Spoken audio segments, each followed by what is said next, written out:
আমার ভাইজান, আমার বন্ধুগণ, অন্য কোনো নজর নাই, অন্য দিকেও নজর নাই।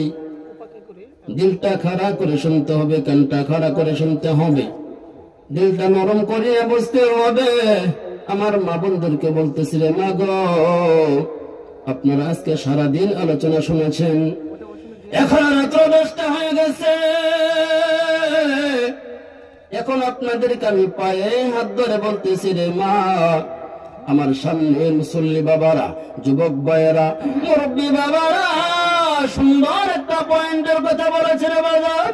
যেই পয়েন্টের কথা আল্লাহ পাক রব্বুল আলামিন আজকে আমার সামনের মুসল্লি জবান দ্বারা বের করেছে। জবান দ্বারা বের করার পরে এমন একটা সুন্দর পয়েন্টের কথা বলবো। আল্লাহ পাক রব্বুল আলামিন এই কথাটা কেন আল্লাহ রাব্বুল আলামিন বোরহান নবীকে দুনিয়াতে প্রেরণ করেছে। আজকে আপনারা সারাদিন বয়ান শুনেছেন, কিন্তু এমন একটা পয়েন্টের কথা আপনারা শুনছেন কিনা বলেন? একটু জবান খুলে বলেন, শুনছেন কিনা? তাহলে আলোচনাটা নতুন হবে। আল্লাহ পাক রব্বুল আলামিন মানুষদেরকে ডেকে বলতেছে, মানুষ সকল, আল্লাহু আকবার। আল্লাহ তাআলা এক বাক্যে সমস্ত মানুষদেরকে ডেকে বলতেছে, হে মানুষ সকল, আমি তোমাদেরকে জানাইতেছি, আমি তোমাদেরকে একটা মেসেজ দিয়ে বলতেছি, আমি রব্বুল আলামিন তোমাদের মাঝখানে একজন নবী প্রেরণ করব। ওই নবীর নাম হবে বোরহান নবী। আপনারা বলতে পারেন, হুজুর কত নবীর নাম শুনেছি, বাবা আদম থেকে এই পর্যন্ত লক্ষাধিক বা সলক্ষ নবীর নাম শুনেছি, কিন্তু জীবনে কোনোদিন বোরহান নবীর নাম শুনি নাই। একটু জবান খুলে বলেন ঠিক কি না? আল্লাহ রাব্বুল আলামিন বোরহান নবী কেন প্রেরণ করলো, এই কথা আল্লাহ তাআলা বলতেছে। মালিক বলতেছে, যদি কোনো মানুষ আমার বোরহান নবীকে প্রেরণ করার পরে বোরহান নবীর অনুসরণ করবে, বোরহান নবীকে ভালোবাসবে, আর ইত্তেবা করবে, আল্লাহ পাক রব্বুল আলামিন ওই ব্যক্তিকে বলতেছে আল্লাহ তাআলা দুইটা পুরস্কার দান করবে। একটু জবান করে বলেন না সুবহানাল্লাহ। আল্লাহ পাক রব্বুল আলামিন দুইটা পুরস্কার দান করবে। যদি কোন মানুষ বলে, আল্লাহ গো আমি তোমাকে ভালোবাসি, একটু বলেন তো, আমরা দুনিয়াতে বলে অমুককে ভালোবাসি, অমুক লাইলিকে ভালোবাসি, অমুক টুনটুনিকে ভালোবাসি, অমুক সুন্দরীকে ভালোবাসি, কোনদিন বলি না আল্লাহ আমি তোমাকে ভালোবাসি? একটু জবান খুলে বলেন ঠিক কিনা? আর একটু জোরে বলেন ঠিক কিনা? আল্লাহ রাব্বুল আলামিন এই কথা বলতেছে রে বাজার। আল্লাহ তাআলা বলতেছেন, কুল ইন কুনতুম তুহিব্বুনাল্লাহ ফাত্তাবিউনি ইউহিব্বুকুমুল্লাহ ওয়া ইয়াগফির লাকুম যুনুবাকুম ওয়াল্লাহু গফুরুর রহিম। আল্লাহু আকবার। আমার কথা খালি বাবাজিরা, পর্দার আড়ালের মা বোনেরা, রাত্র গভীর হয়ে যাইতেছে রে মা, তোমাদের বিষয়ে কিছু কথা বলবো। এই পর্যন্ত আমাকে অনেক লোক বলেছে, হুজুর সারাদিন বয়ান হয়েছে, এলাকার মেয়েদের জন্য, আমার মাদের জন্য কোনো আলোচনা হয় নাই, তাদের বিষয়ে কিছু আলোচনা করার প্রয়োজন আছে না নাই? আল্লাহ রাব্বুল আলামিন এই কথা বলতেছে। মালিক মানুষদেরকে ডেকে বলতেছে, হে মানুষ সকল, আমি তোমাদের মাঝে একজন নবী প্রেরণ করেছি, তার নাম হবে বোরহান নবী। আল্লাহ রাব্বুল আলামিন এই কথাটিকে বলতেছে, রে বাজার, বোরহান নবীকে তার সংক্ষেপে একটা পরিচয় তুলে ধরে আল্লাহ রাব্বুল আলামিন বোরহান নবী অন্য নবী নয়, আপনি আমার উম্মতের কান্ডারি, আপনি আমার ওই পয়গম্বর যিনি সারাটা জীবন উম্মত উম্মতি বলে কেঁদেছে। মৃত্যুর সময় যখন মালিকুল মউত আল্লাহর পয়গম্বরের দরজার সামনে দাঁড়াইয়া সালাম বিনিময় করলো, সালাম দেওয়ার পরে আল্লাহর পয়গম্বরকে বলতেছে, পয়গম্বর আপনার জান কবজ করতে এসেছি। আল্লাহর পয়গম্বর তারপরে বলতেছে, মালাকুল মউত আমার জান কবজ করতে এসেছে, অন্তরে কোনো কষ্ট নাই, কিন্তু আমার জিবরাইল কোথায়, আমার ভাই জিবরাইল কই? এই কথা বলিয়া আল্লাহর পয়গম্বর ওদের কান্না করতেছে। বলার পরে জিবরাইল আগমন করলো। আগমন করার পরে বলতেছে, জিবরাইল দরজায় তো দাঁড়িয়ে আছে মালাকুল মউত, কিন্তু আমি তোমাকে তালাশ করতেছিলাম। আল্লাহর পয়গম্বরকে জিবরাইল বলতেছে,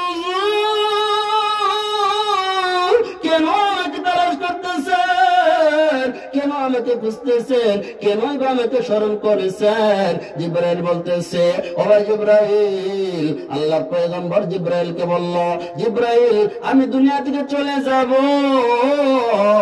অন্তরে কোনো কষ্ট নাই, কিন্তু আমি চলে যাওয়ার পরে আমার উম্মতের কি হবে? এই মুহূর্তের মধ্যেও যেই পয়গম্বর আপনি আমাকে ভুলে না, যে পয়গম্বর মৃত্যুর সময় উম্মত উম্মতি বলে কান্না করেছে, ওই সময় জিবরাইল বলতেছে, ইয়া রাসূলুল্লাহ, ইয়া হাবিবাল্লাহ, আল্লাহ পাক রব্বুল আলামিন ওই ব্যক্তির জন্য দুইটা পুরস্কার বয়ন করেছে। এই কথা বুঝাইতে চাইতেছি রে বাজার, যদি কোন আপনার উম্মত আপনাকে ইত্তেবা করে আল্লাহর হুকুম মেনে চলে, আল্লাহর প্রত্যেকটা হুকুম ওই ব্যক্তি ধারণ করে, আল্লাহ পাক রব্বুল আলামিন ওই ব্যক্তিকে বলতেছে দুইটা পুরস্কারে পুরস্কৃত করবে। একটু জবান খুলে বলেন না সুবহানাল্লাহ। আল্লাহ রব্বুল আলামিন এই কথা বলতেছে। এক নম্বর পুরস্কার হলো উলাইকা জাযাউহুম মাগফিরাতুম মির রাব্বিহিম। আল্লাহ পাক রব্বুল আলামিন বলতেছে, এই ব্যক্তি জীবনের সমস্ত গুনাহগুলো ক্ষমা করে দিবে। তারপরে আল্লাহ পাক রব্বুল আলামিন এই গুনাহগার উম্মতের জন্য এই কথা বলতেছে, যদি কোন বান্দা আল্লাহর পয়গম্বরের সুন্নাত ইত্তেবা করে, আল্লাহ পাক রব্বুল আলামিন ওই ব্যক্তিকে পয়গম্বরের সাথে জান্নাতে মুলাকাত করাবে। সুবহানাল্লাহ। আল্লাহর পয়গম্বর এই পরিচয় দিতেছি, তিনি কে ছিল?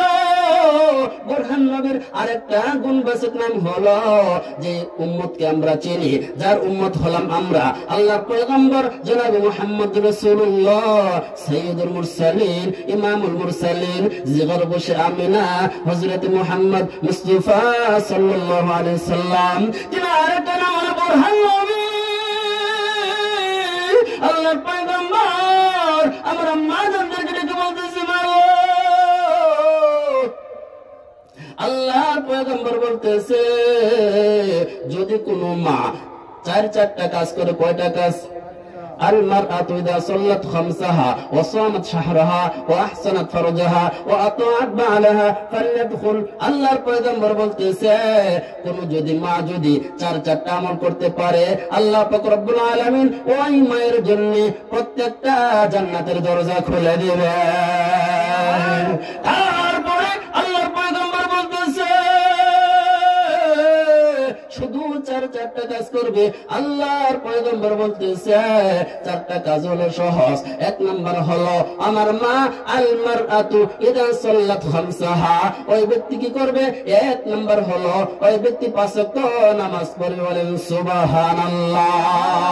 যদি আমার কোন মা 5 ওয়াক্ত নামাজ পড়ে, আল্লাহ রাব্বুল আলামিনের কাছে নামাজের পরে দুইটা হাত উঠাইয়া মালিকের কাছে দোয়া করে, যদি আমার মা এই দোয়াটা করে, আল্লাহ গো আমার মাত্র বিবাহ হয়েছে, নতুন বিবাহ হয়, এরকম দোয়া আপনাদের এলাকায় আছে না নাই? একটু জোরে বলেন, আছে না নাই? এখন এমন একটা জামানা, ওই মা যদি 5 ওয়াক্ত নামাজ পড়ে, 5 ওয়াক্ত নামাজ পড়ার পরে আল্লাহ পাক রব্বুল আলামিনের কাছে প্রার্থনা করে, আল্লাহ আমাকে একটা নেককার সন্তান দান করো। ওই মা যদি অশ্লীল গুনাহ থেকে, বেহায়াপনা থেকে, উলঙ্গ পানা থেকে আমার মা যদি বিরত থাকে, পর্দায় থাকে, বলেন তো মাতা পিতার দোয়া আল্লাহ পাক রব্বুল আলামিনের কাছে সঙ্গে সঙ্গে কবুল হয়ে বলেন সুবহানাল্লাহ। ওই মা যদি আল্লাহ পাক রব্বুল আলামিনকে একখানে ডাকতে বলে, আল্লাহ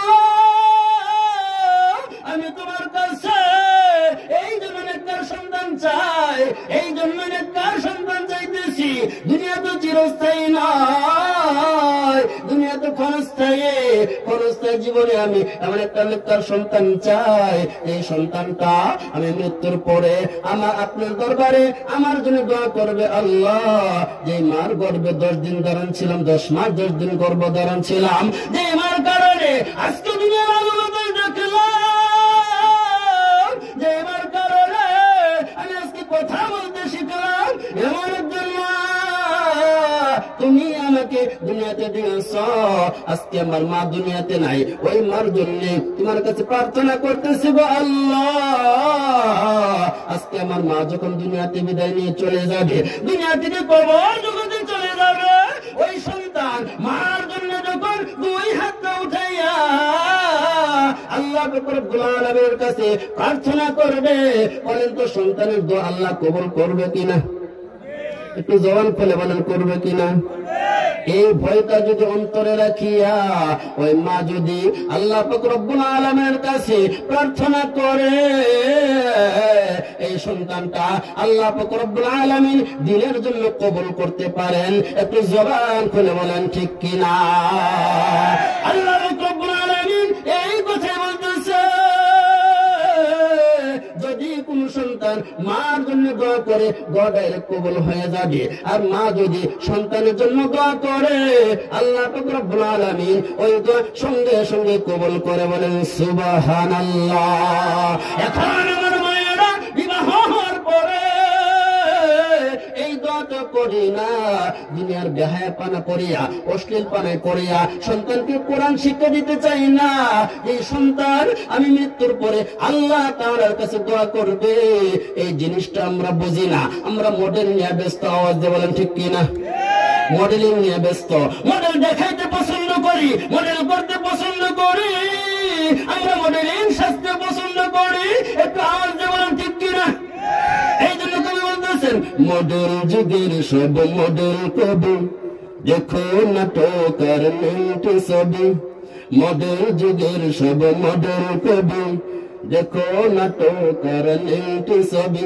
শোনো অশ্লীল হিন্দি ইংলিশ গান, শোনো অশ্লীল হিন্দি ইংলিশ গান। পড়ো না কোরআন, শুধু পড়ো না কোরআন, পড়ো না কোরআন, শুধু পড়ো না কোরআন। আওয়াজ ঠিক কিনা? মডেল যুগের সব মডেল কবি, দেখো নাটক আর মিন্টু ছবি। শোনো অশ্লীল হিন্দি ইংলিশ গান, শোনো অশ্লীল হিন্দি ইংলিশ গান। পড়ো না কোরআন, শুধু পড়ো না কোরআন, পড়ো না কোরআন, শুধু পড়ো না কোরআন। এই অশ্লীলতার কবলে দেশটা গেল আজ রসাতলে। ঠিক কিনা? আওয়াজ দিয়ে বলেন ঠিক কিনা? এই অশ্লীলতার কবলে দেশটা গেল আজ রসাতলে।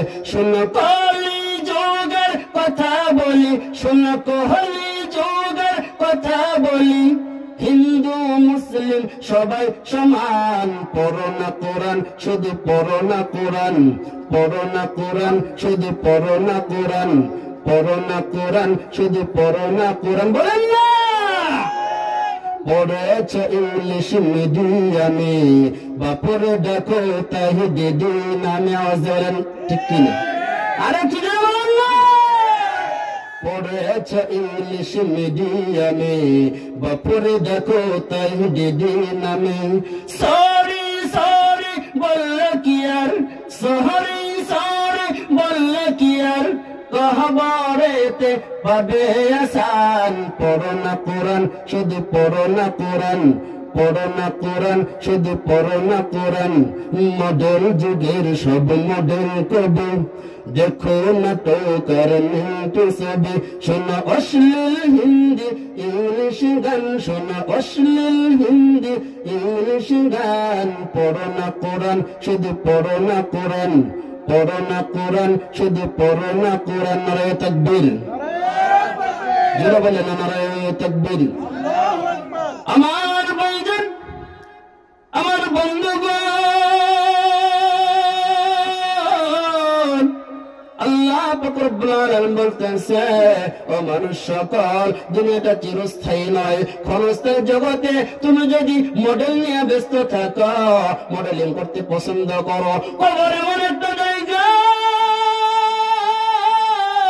কবর আসার পরে মডেলিং কোনো কাজ চলবে না, মডেলিং ক্ষমতা থাকবে না, কবরে কোনো ওইরকম দুনিয়ার ক্ষমতা থাকবে না, বাহাদুরি থাকবে না। কবর তো তোমার বাহাদুরি দেখবে না, তোমার মডেলিং দেখবে না, তোমার টাকা পয়সা দেখবে না, তোমার ক্ষমতা কবরে দেখবে না। কবর বলতেছে, আমি হলাম অন্ধকার বাসা, সাপ বিচ্ছুর বাসা, আমি হলাম বাতিহীন বাসা, বন্ধুহীন বাসা। কবরে আমি কোনো কিছু দেখবো না, কবর দেখবে শুধু একমাত্র আমল আর আমল। যেটা বলেন ঠিক কিনা? এই জন্য বলতেছিলাম বাজার, আমার মাদেরকে উদ্দেশ্য করে বলতেছি, মাগো তোমার যে সন্তানগুলো দুনিয়াতে আসতেছে, আসবে, আল্লাহ পাক রব্বুল আলামিনের কাছে একখানা দোয়া করবা, আল্লাহ আমি ক্ষণস্থায়ী দুনিয়াতে শান্তি চাই না, ক্ষণস্থায়ী জিন্দেগিটা আমি মডেলিং করতে চাই না, আমার সন্তানদেরকে কোরআনের মডেল বানাইতে চাই, আল্লাহু আকবার, কোরআনের পাখি বানাইতে চাই, কোরআন পড়লে বানাইতে চাই। এই সন্তান যদি কোরআন তেলাওয়াত শুরু করে দেয়, একটা অক্ষর তেলাওয়াত করে, আল্লাহ পয়গম্বর বলতেছে, যদি একটা অক্ষর তেলাওয়াত করে সন্তান যদি নাবালক থাকে, আর এই সন্তান যদি একটা অক্ষর তেলাওয়াত করে, আল্লাহর পয়গম্বর বলতেছে ওই ব্যক্তিকে 10টা নেকি দান করেন। একটু জবান খুলে বলেন ঠিক কিনা? আমি সংক্ষেপে একটা উদাহরণ দেব, লম্বা বয়ান করা যাবে না বাজার। এরকম একটা আল্লাহর কোরআন পাগল মা ছিল, আল্লাহর কোরআনের প্রেমিক ছিল। এই মার 3টা সন্তান ছিল। কয়টা সন্তান? 3টা সন্তান ছিল। 3টা সন্তানকে মা মাদ্রাসায় ভর্তি করেছে। আল্লাহ রাব্বুল আলামিন 3টা সন্তানকে কোরআনের জন্য কবুল করেছে। আমি আমার মাদেরকে ডেকে বলতেছি, মা গো তুমি তোমার সন্তানদেরকে কোরআনের প্রেমিক বানাও, কোরআনের মডেল বানাও। সংখ্যা বলবেন বাজান, 3 মিনিট বা 5 মিনিটের মধ্যে শেষ করে দেব। হুজুর চলে এসেছে। আল্লাহ রাব্বুল আলামিন ওই দুঃখিনী মায়ের দোয়া কবুল করিয়া 3টা সন্তানকে কোরআনের জন্য কবুল করেছে। 2টা সন্তানকে হাফেজ সাহেব বানায় দিয়েছে, একটা সন্তানকে আলেম বানিয়ে দিয়েছে। হঠাৎ করিয়া আমার মা জননী মৃত্যু সজ্জায় পড়ে গেল, সেতারা শুরু হয়ে গেল। এই মুহূর্তের মধ্যে মা বড় সন্তানকে বলতেছে, বাবা রে আমার যে ছোট 2টা সন্তান আছে, এই 2টা সন্তান মাদ্রাসায় পড়তেছে, কোরআন তেলাওয়াত করতেছে। এই সন্তান যখন কোরআন তেলাওয়াত করে, আল্লাহ পাক রব্বুল আলামিন একটা অংশ আমার মার আমলনামা দিয়ে দিবেন। একটু জবান খুলে বলেন সুবহানাল্লাহ।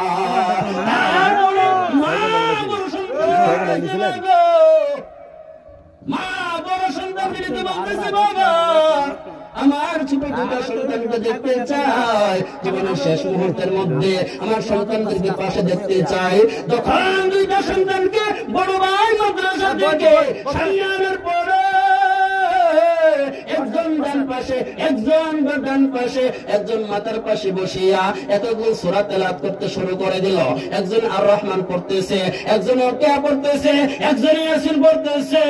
এই কোরআনের ধ্বনি শুনতে শুনতে মা দুনিয়া থেকে কালেমা পড়তে পড়তে বিদায় নিয়ে গেল। একটু জবান খুলে বলেন না সুবহানাল্লাহ। তখন 3 সন্তান মার জন্য কান্না করে। বলেন তো মার জন্য সন্তানের অন্তরে কেমন মোহাব্বত, কেমন ভালোবাসা। এই তিনটা সন্তানকে রাখিয়া, মাকে রাখিয়া বাবা ইন্তেকাল করলো। ইন্তেকাল করার পরে মা জননী পরিশ্রম করিয়া, কষ্ট করিয়া, লালন পালন করিয়া সন্তানদেরকে মাদ্রাসায় দিল, আলেম বানাইল।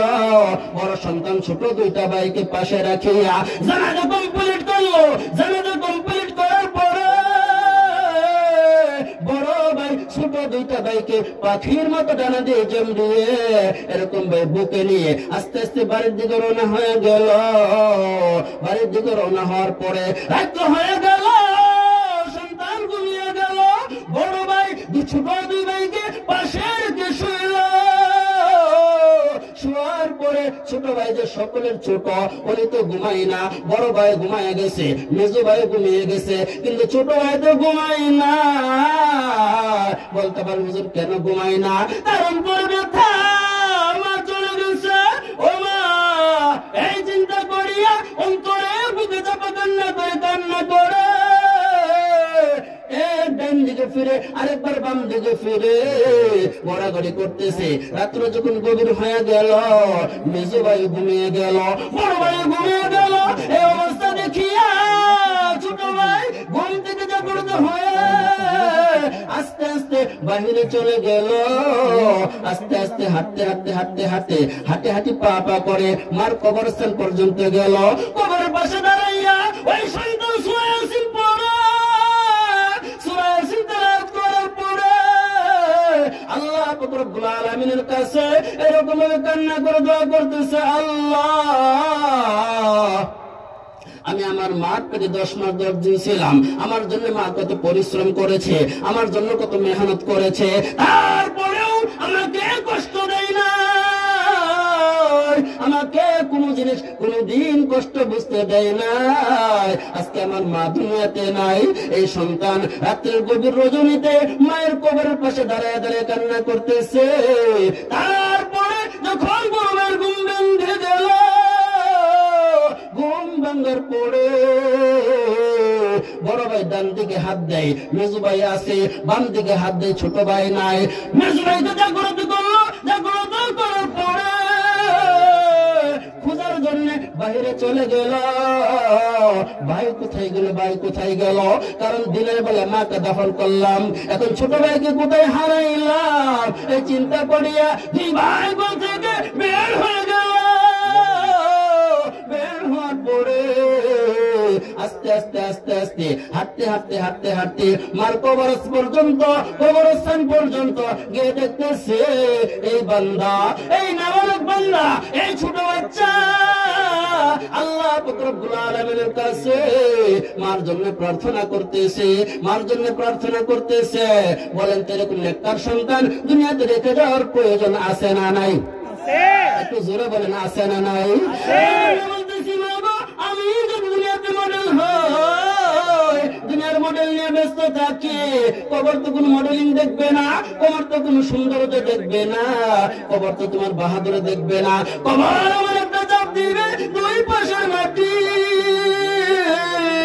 এমন জোরে একটা চাপ দিবে, চাপ দেওয়ার সঙ্গে সঙ্গে পাঁজরের হাড্ডি গুলো ভেঙে চুরমার হয়ে এক একটা হাড্ডি আর একটা হাড্ডির ভিতরে এরকম ভাবে প্রবেশ করবে। একটু জবান খুলে বলেন, আমরা কবরের শাস্তি থেকে মুক্তি পেতে চাই কিনা? বলেন চাই কিনা? আরে বলেন চাই কিনা? যদি আমরা কবরের আযাব থেকে মুক্তি পেতে চাই, এরকম একটা নেককার সন্তান দুনিয়াতে রেখে যাওয়ার প্রয়োজন আছে না নাই? আমি আমার মাদেরকে বলতেছি, মা গো, তোমরা যদি এরকম একটা নেককার সন্তান রেখে যাইতে পারো, পর্দায় থাকো, 5 ওয়াক্ত নামাজ পড়ো, পর্দায় থাকো, স্বামীর খেদমত করো, পর্দার ভিতরে থাকো, লজ্জাস্থানের হেফাজত করো, এই 4টা কাজ যদি করতে পারো, আল্লাহ পাক রব্বুল আলামিন কবর তোমার জান্নাতের বাগান দিবে, মৃত্যুর সময় মৃত্যু আসন হবে। তারপরে কবরে যাওয়ার সঙ্গে সঙ্গে তোমার কবরটা জান্নাতের বাগান হয়ে যাবে। যখন কিয়ামতের ময়দানে তোমাকে আল্লাহ দাঁড় করাইবে, আল্লাহ পাক রব্বুল আলামিন ডান হাতে আমলনামা দিয়ে বলবে, বান্দে রে, ওয়াসিকাল লাযিনা তাকাউ রাব্বাহুম ইলাল জান্নাতি যুমারা। তুমি দুনিয়াতে থাকা অবস্থায় আমার ভয় সর্বদাই সর্বক্ষণ স্মরণ করেছো, তোমাকে এই পুরস্কার দিলাম। 1 নম্বর পুরস্কার হলো জাযাউহুম মাগফিরাতুম মির রাব্বিহিম ওয়া জান্নাতুন তাজরি মিন তাহতিহাল আনহার খালিদিনা ফিহা ওয়া নি'মা আজরুল আমিলিন। আল্লাহু আকবার। আল্লাহ রাব্বুল আলামিন তাআলার মাধ্যমে আমি কোরআনে কসম করে বলতেছিলাম যে 2টা পুরস্কার দান করব, ওই ব্যক্তিকে আল্লাহ তাআলা 1 নম্বর পুরস্কার দিবে বান্দার জীবনের সমস্ত গুনাহগুলো ক্ষমা করে দেওয়ার পরে। কিয়ামতের ময়দানে বলবে, বান্দা আজকে মহা পুরস্কার এমন একটা জান্নাতের মালিক বানিয়ে দিলাম। এই বান্দিকে বলবে, তুমি দৌড়ে দৌড়ে জান্নাতের ভিতরে প্রবেশ করো। সুবহানাল্লাহ। এই জান্নাত পর্যন্ত যখন অগ্রসর হবে, অগ্রসর হওয়ার পরে দেখবে জান্নাতের হুরেরা নাচতেছে, গাইতেছে, আনন্দ উল্লাস করতেছে। জান্নাতের হুরেরা বলতেছে, নাহমুল খালিদাতু ফালা নাবুদু, নাহমুল খালিদাতু ফালা নাবুদু, ওয়া নাহনু নাইমাতু ফালা নাবাসু, ওয়া নাহনু রাইদাতু ফালা নাবখাসু, তুবা লিমান কানা লানা ওয়া কুননা লাহু, তুবা লিমান কানা লানা ওয়া কুননা লাহু। আল্লাহু আকবার। আল্লাহু আকবার। বলতেছিলাম আল্লাহ আপনি আমাকে 2টা পুরস্কার দান করবেন, বলেছিলাম কিনা? 1 নম্বর পুরস্কার হলো বান্দার জীবনের সমস্ত গুনাহ মাফ করে দিবে। 2 নম্বর পুরস্কার হলো আল্লাহ কিয়ামতের ময়দানে আপনি আমাকে যখন ডাকবে, ডাকার পর ডান হাতে আমলনামা দিয়ে বলবে, বান্দা তুমি সরাসরি জান্নাতে চলে যাও। আল্লাহ আপনি আমাকে এরকম একটা জান্নাতের মালিক বানিয়ে দিয়ে বলেন আমিন। আল্লাহ রাব্বুল আলামিন আমাদেরকে এই সংক্ষিপ্ত কথার উপর আমল করা